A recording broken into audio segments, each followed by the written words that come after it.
While reboots and spin-off nowadays come a dime a dozen, back in 1999 that idea was still relatively new. Sure, we had a ton of Star Treks and the Doctor would constantly regenerate to keep Doctor Who fresh. Perhaps nowhere else during that time period is the success of a spin-off more evident than with Angel. With the recent news of Buffy being rebooted, because nothing stays dead nowadays in Hollywood, there's perhaps no better time than now to revisit this classic show. For those unaware, Angel works as a spin-off / accompanying TV show to Buffy the Vampire Slayer. You can watch it without seeing a single episode of Buffy, but given the two shows have lore that carries over, along with some crossover episodes, the best way to watch this is to hop back and forth between the two shows. Season 1, like many other brand new network shows of its time, does take a while to find its feet. There's an early dollop of exposition across the opening chapters, working to fill us in on who all the main characters are, and slipping into the familiar monster of the week that was synonymous with Buffy at the time. Just like with Buffy, Angel adopts the same witty tone and irreverent jokes, but all of this is accompanied by a decidedly darker and more mature tone compared to its sister series. Instead of following a vampire slayer navigating the tricky world of adolescence, Angel instead casts its gaze across to the tortured vampire with a soul, Angel. Cursed by gypsies after tormenting thousands through history, Angel originally came to Sunnydale and fell in love with Buffy Summers. Unfortunately, experiencing any true moment of happiness causes our vampire with a soul to turn back into its Angelus form, a monstrous, uncaring maniac that caused havoc for Buffy and her friends. At the end of Buffy Season 3, Angel realised that hanging around Buffy for longer would see him turn back into Angelus once more, preventing Buffy from living a normal life, so he chooses to leave. After fleeing Sunnydale, Angel tries to carve out a new life for himself in Los Angeles.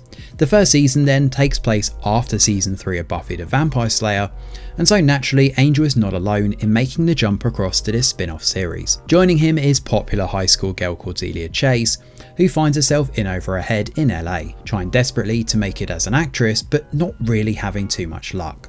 As she and Angel become entangled together, they're joined by half-demon Doyle, who has head-splitting visions of people in need. Every time he has a vision, the gang head out to stop whatever nasty demon, vampire or hellspawn is causing trouble. This serves as a basic format of the show, and while Cordelia plays as a quirky damsel in distress to begin with, she soon becomes a lot more than meets the eye. Alongside Cordy, Doyle plays out as the lovable goof, with an almost Xander-esque comedy. As the episodes progress, we learn more about Doyle and he becomes integral to the central storyline. With 22 episodes to play with, the later chapters eventually coincide with parts of Buffy Season 4, which was airing at the time. As mentioned, there are crossover episodes here, but handy previously on recaps at the beginning of each chapter suffice if you're looking just to work your way through Angel without shifting back and forth between Buffy and Angel. Along with a Monster of the Week format, there's a longer running storyline here which doesn't really materialise until the halfway point of the season. At this point, a newcomer joins the fray in Wesley Wyndham-Pryce, the disgraced Watcher from Buffy Season 3. And yes, he is 100% the best character in the show, although in Season 1 it's hard to see that. Angel also finds himself facing off against something far more horrific than the nastiest creatures from hell.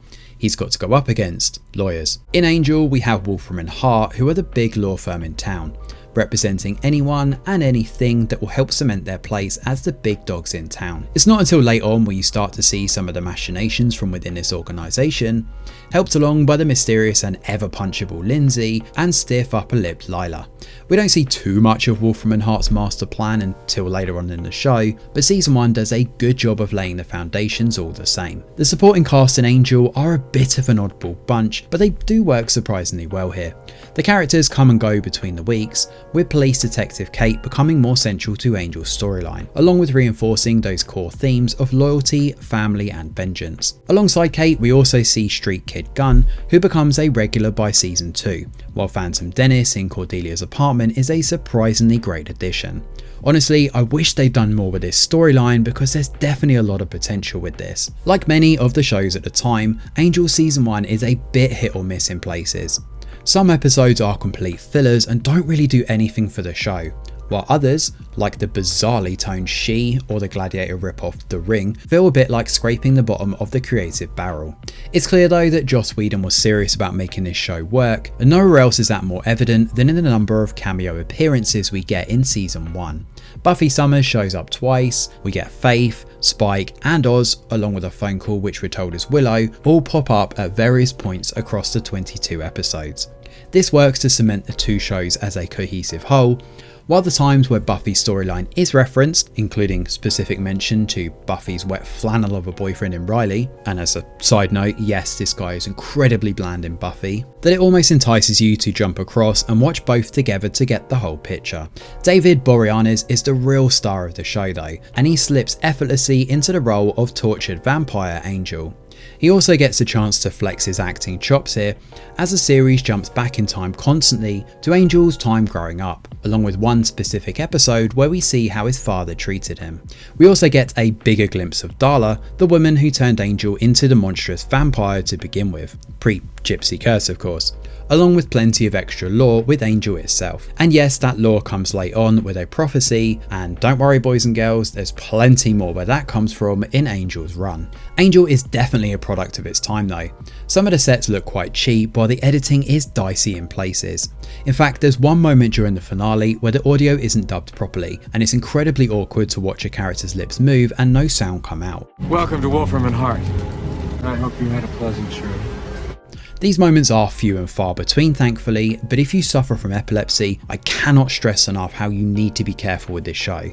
Designed to emulate the visions that Doyle has, the hard cuts between scenes include visceral flashes, sometimes every 10 minutes.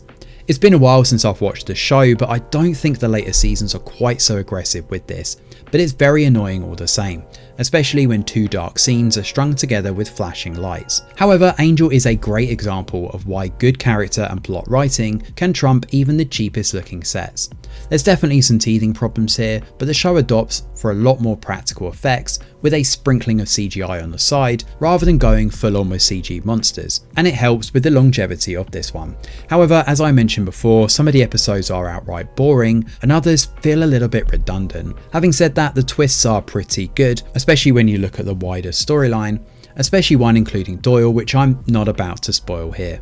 The second half of the season is definitely stronger than the first though, topped off by an excellent finale, which leaves things on a suitable cliffhanger ready for season 2. If you've never watched Angel, this really is a great show and still holds up to this day. Despite its issues, this is a solid foundation which the show builds on, helping to set the scene for more vampire action to come.